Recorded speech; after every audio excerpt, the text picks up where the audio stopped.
আসসালামু আলাইকুম। কি অবস্থা সবার? আশা করি সবাই ভালো আছেন। পূর্ববর্তী ভিডিওতে আমি দেখিয়েছি কিভাবে পাওয়ার বিআই ইনস্টল করতে হয় এবং পাওয়ার বিআই এর আমরা বেসিক ওভারভিউ দেখেছি এবং প্রত্যেকটা মেনুতে বা ট্যাবে কি আছে সেটা আমরা দেখেছি। এখান থেকে আমরা ডেটা ট্যাব, ডেস্ক ভিউ এগুলো দেখেছি। সো এটা ছিল বেসিক ওভারভিউ। তো আপনারা যারা আমার লাইভ ক্লাস করেছিলেন, আমরা পাওয়ার বিআই এর উপরে সম্ভবত ২ থেকে ৩ টা ক্লাস নিয়েছিলাম। তো ওই পাওয়ার বিআই লাইভ কোর্সটাতে আমরা একটু অন্য অ্যাপ্রোচ এ গিয়েছিলাম। মানে টেকনিক্যাল ওয়াইজ বেশি ফোকাস ছিল। বাট এই কোর্সটাতে আপনারা জানেন একটু গ্যাপও পড়ে গেছে। এইজন্য আমি একটু বিষয়টা নিয়ে ভাবছি এবং কিছুটা চেঞ্জ করছি। সো এখন আসলে আমরা যেইভাবে যেতে চাচ্ছি সামনে সেটা হলো যে আমরা একটা প্রজেক্টের মাধ্যমে আমরা পাওয়ার বিআই টা শিখব। মানে বিষয়টা এরকম একটা সিনারিও কল্পনা করেন যে সিচুয়েশন টা এরকম যে আপনি ধরেন একটা কোম্পানিতে চাকরি নিয়েছেন। সো সেটা ধরেন যে আপনার অ্যাডভেঞ্চার ওয়ার্কস সাইকেল। সো যারা সাইকেল এবং হচ্ছে সাইকেলের যে বিভিন্ন আপনার গিয়ারস গুলা আছে সেগুলো আপনার হচ্ছে বিক্রি করে। তো সেইখানে চাকরি নেওয়ার পর আপনাকে তারা যে কাজটা দিল শুরুতে সেটা হলো যে আপনার তাদের বিভিন্ন যে কেপিআই গুলা আছে যে সেলস, রেভিনিউ, প্রফিট, রিটার্ন এগুলা কিরকম হচ্ছে সেগুলা তারা জানতে চায়। এর সাথে বিভিন্ন রিজিওনাল তাদের যে পারফরম্যান্স গুলা আছে, প্রোডাক্ট লেভেলে তাদের যে বিভিন্ন ট্রেন্ড গুলা থাকতে পারে সেলস এর, প্রফিট এর এবং ফরকাস্টিং গুলা কি হইতে পারে, ভবিষ্যতে সেলস গুলা কিরকম হইতে পারে। সো এই ধরনের এনালাইসিস গুলো আপনাকে করতে হবে কিংবা আরো আপনাকে বেশি করতে হবে। ওকে? সো এইটা আমরা আসলে পাওয়ার বিআই এ কি প্রসেস এ আমরা করব একদম শুরু থেকে শেষ পর্যন্ত। এই প্রসেস গুলো ফলো করার মাধ্যমে আমরা মূলত পাওয়ার বিআই টা শিখব।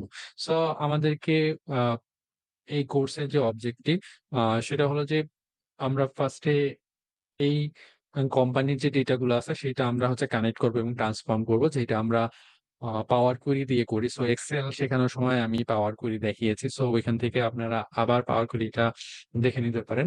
যদি এখনো আমি দেখাবো বাট আগের মতো হয়তোবা এতটা ডিটেইলস নাও হইতে পারে। কারণ পাওয়ার কোয়েরি নিয়ে অ আগে আমি হচ্ছে কথা বলছি। সো এখন যতটুকু দরকার হবে হয়তোবা ততটুকু বলতে পারি। সো আমার থাকবে যে আপনারা পাওয়ার কোয়েরির ওই বিষয়গুলা আমাদের যে লাইভ কোর্সের যে প্লেলিস্ট আছে সেখান থেকে আপনারা সম্ভবত পাওয়ার কোয়েরির উপর ২ টা লাইভ ক্লাস ছিল। সো ওই ২ টা লাইভ ক্লাস আপনারা দেখে নিতে পারেন। এরপরে আমরা যেটা করব ডেটা মডেলিং করব। অর্থাৎ আপনাদের কাছে যখন একটা প্রজেক্ট আসে, ফার্স্ট তো আমাদের ডেটাটা লাগে। ডেটাটা আমরা আমাদের পাওয়ার কুয়েরির মাধ্যমে এস আমার পাওয়ার বিআই আমরা কানেক্ট করি এবং সেখানে যদি আমাদের কোনো ডেটা ক্লিনিং বা ট্রান্সফরমেশন লাগে, আমরা সেইটা করি। তাই না? তারপর আমরা যেটা করি সেই ডেটা মডেলিং করি এবং আমরা সেটাও হচ্ছে শিখব। এরপর আসে হচ্ছে আমাদের এনালাইসিস করা। আমরা ক্যালকুলেটেড কলাম, তারপর ট্যাক্স অর্থাৎ বিভিন্নভাবেই আমরা এই এনালাইসিস গুলো করতে পারি সেগুলো করব এবং সেগুলো করার পর হচ্ছে আসলে ফাইনালি আমরা একটা রিপোর্ট তৈরি করব বা ড্যাশবোর্ড তৈরি করব। ওকে? সো এইটা হচ্ছে যে আমাদের সিনারিও না। আমরা এই সিনারিওটা কে ফলো করেই আমরা আসলে পাওয়ার বিআই টা শিখব। আমি যদি কোর্স আউটলাইনটা আরেকটু ডিপলি আমরা যাই যে আসলে বলতে পারেন যে আমরা মূলত ৬ টা আ ভাগে আমরা আসলে হচ্ছে ভাগ করতে পারি। ফার্স্ট হচ্ছে আমাদের পাওয়ার বিআই ডেস্কটপ যে ইন্ট্রোডিউসিং এটার অনেকটা অংশ আমরা করেছি। যেমন ইনস্টল করা, এক্সপ্লোর করা, ওভারভিউটা। তারপর এক্সেল এবং পাওয়ার বিআই এর মধ্যে হচ্ছে পার্থক্য। সো উম এইটা আপনারা যখন আমরা আরো সামনের দিকে যাব তখন আমার পাওয়ার বিআই সম্পর্কে বা পাওয়ার বিআই বিভিন্ন টুল সম্পর্কে আমাদের আরো আইডিয়াস হয়ে যাবে। আর এক্সেল এবং পাওয়ার বিআই এর মধ্যে পার্থক্য আসলে আ এক্সেলটা হলো যে আপনার একটা জেনারেল টুল বলা যায় কিংবা আপনি বলতে পারেন যে আ এক্সেল এ আমরা অনেক বেশি ডেটা আমরা হয়তোবা লোড করতে পারি না। ওটার একটা লিমিটেশন আছে। সেই অনুযায়ী পাওয়ার বিআই টা হলো যে আপনার একটা রোবাস্ট টুল। যেইটার মাধ্যমে আপনি অসংখ্য মিলিয়নস রো ডেটা আপনি হচ্ছে কানেক্ট করতে পারবেন এবং এনালাইজ করতে পারবেন। অ্যান্ড দেন এছাড়া কিছু বিষয় আছে যেটা আপনার পাওয়ার বিআই এও আছে, এক্সেল এও আছে। যেমন পাওয়ার কুয়েরি আমরা শিখছি। সো সেটা এক্সাক্ট এক্সেল এও যেরকম এখানেও সেরকম।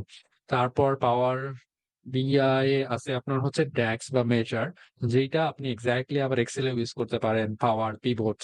তারপর আপনার যেমন এক্সেল এ কিছু আবার জিনিস আছে যেটা আবার হচ্ছে আপনার পাওয়ার বিআই এ নাই। যেমন ধরেন যে হচ্ছে pivot table. But pivot table না থাকলেও আমরা ড্রাগ অ্যান্ড ড্রপ এর মাধ্যমে ডেটা এরকমই করতে পারি। সো এক্সেল অ্যান্ড পাওয়ার বিআই বেসিক কিছু আপনার মিল আছে এক্সাক্ট যেটা আপনি এক্সেল ইউজ করতে পারছেন এখানেও করতে পারবেন। আবার কিছু আপনার ইউনিকনেস ও আছে। সো এগুলো যখন আপনি এক্সেল এবং পাওয়ার বিআই নিজে থেকেই জেনে যাবেন তখন আপনি নিজেই আসলে বুঝতে পারবেন। এবং আমরা যেহেতু এক্সেল দেখছি, পাওয়ার বিআই দেখতেছি, সো আপনারা যখন এটা আরো সামনে যাব বিভিন্ন ফিচার সম্পর্কে আপনারা অবহিত হবেন, তখন আপনারা এমনিতেই বুঝতে পারবেন। বাট আমার কাছে যেটা মনে হয় যে অনেক অংশেই আপনার ধরতে পারেন যে 50% মিল আছে আর 50% ইউনিকনেস জিনিস আছে যেটা আপনার ২ টার ক্ষেত্রে ভিন্ন আর ৫০% জিনিস আপনার সেটা ওভারল্যাপ করবে। ওকে। দেন আমরা আসলে কানেক্টিং এন্ড শেপিং ডেটা অর্থাৎ আমরা পাওয়ার কোয়েরিতে কাজ করব। আমাদের যে ডেটা আছে এই প্রজেক্টের জন্য সেগুলো আমরা কানেক্ট করব। সেগুলা কানেক্ট করে আমরা পাওয়ার কোয়েরিতে সেগুলা আমরা ট্রান্সফর্ম করার চেষ্টা করব এবং সেই অনুযায়ী আমরা পাওয়ার কোয়েরিটাও আমাদের রিভিশন হয়ে যাবে বা শিখব। বা প্র্যাকটিক্যালি আসলে একটা প্রজেক্টের জন্য কি সিচুয়েশন তৈরি হইতে পারে সেগুলো আমরা এখান থেকে শিখতে পারব। এরপর creating a data model. So আমরা ডেটা মডেলিং শিখব। আমরা রিলেশনশিপ গুলা শিখবো। কিভাবে আমরা রিলেশনশিপ তৈরি করতে পারি, ডিলিট করতে পারি। বিস্তারিত আমরা এগুলো শিখবো। এরপর মানে ট্যাক্স যেটাকে বলা ডেটা অ্যানালাইসিস এক্সপ্রেশন। সো ট্যাক্সটা হলো যে আমরা আ যখন উদাহরণে যাবো বা আমরা যখন শিখবো তখন আরো পরিষ্কার হবে। তো এই জিনিসটা যে আমরা ক্যালকুলেট করতে পারি আরকি। একটা কলামের উপরে বা সবগুলা রো এর বেসিস এ আমরা ক্যালকুলেট করতে পারি। সো আমরা দেখবো যে আসলে ড্যাক্স কেন আমরা ব্যবহার করব, ড্যাক্স কেন ব্যবহার করা বেটার। সো এই ধরনের বিষয়গুলো আমরা শিখবো। এরপর ভিজুয়ালাইজিং ডেটা উইথ রিপোর্টস অর্থাৎ আমাদের যখন ডেটা কানেক্ট করা হয়ে যাবে, ডেটা মডেলিং হয়ে যাবে, তারপর আমরা যখন সমস্ত আমাদের যে এনালাইসিস গুলা করতে হবে সেগুলো আমরা করে ফেলবো। তারপর আসলে আমাদের সেই ডেটা গুলাকে ভিজুয়ালাইজ করতে হবে। অর্থাৎ আমাদেরকে ড্যাশবোর্ড ক্রিয়েট করতে হবে কিংবা রিপোর্ট ক্রিয়েট করতে হবে। সো আমরা সেই রিপোর্টটাও করব। এবং এই রিপোর্টের পরে আরেকটা বোনাস প্রজেক্ট কোর্সের সাথে আছে। সেইটার সম্পূর্ণ ইনস্ট্রাকশন দেওয়া থাকবে। তো সেই অনুযায়ী আপনারা পার্সোনালি সেগুলা প্র্যাকটিস আপনারা করতে পারবেন। এবং এর পরবর্তীতে আমি সেই প্রজেক্টটারও একটা ফাইনাল একটা ভিডিও আকারে করে সেটাও আমি আপনাদের সাথে শেয়ার করব। তো এটা ছিল আমাদের কোর্সের ইনস্ট্রাকশন বা ওভারভিউ আপনি বলতে পারেন। তো আ যে নেক্সট ভিডিও থেকে আমরা যে 2nd যে অপশনটা কানেক্টিং অ্যান্ড শেপিং যে ডেটা বা মডিউলটা এইখান থেকে আমরা শুরু করব। এবং এই মডিউলটাতে মূলত আমরা এগেইন পাওয়ার কুইরি নিয়ে মূলত কথা বলব। তবে আমাদের রিয়াল কেস যে এখন যে আমাদের সিনারিও আছে সেই ডেটা সেট গুলা আছে সেগুলা অনুযায়ী আমরা কিভাবে কাজ করব সেগুলো আমরা দেখব। দেন আমরা পরবর্তীতে ডেটা মডেলিং এ যাব। আর এজন্য আমি আপনাদেরকে বলতেছি আপনারা যদি আবার আপনাদের একটু সময় থাকে তাহলে এগেইন লাইভ কোর্সের যে প্লেলিস্টটা সেই প্লেলিস্ট থেকে আপনারা এগেইন পাওয়ার query-টা আগে দেখে নিবেন। যদিও এখান থেকেও আমি আবার মোটামুটি সবগুলাই টাচ করে যাওয়ার চেষ্টা করব। বাট ওইটা দেখে নিলে আরো বেটার বুঝতে পারবেন কিংবা প্র্যাকটিস হয়ে যাবে। সো ধন্যবাদ সবাইকে। দেখা হবে পরের ভিডিওতে এবং পরের ভিডিওতে আমরা ডেটা কানেক্ট করা এবং সেখান থেকে কিছু ডেটা ট্রান্সফরমেশন এবং ক্লিনিং এর কাজ করব।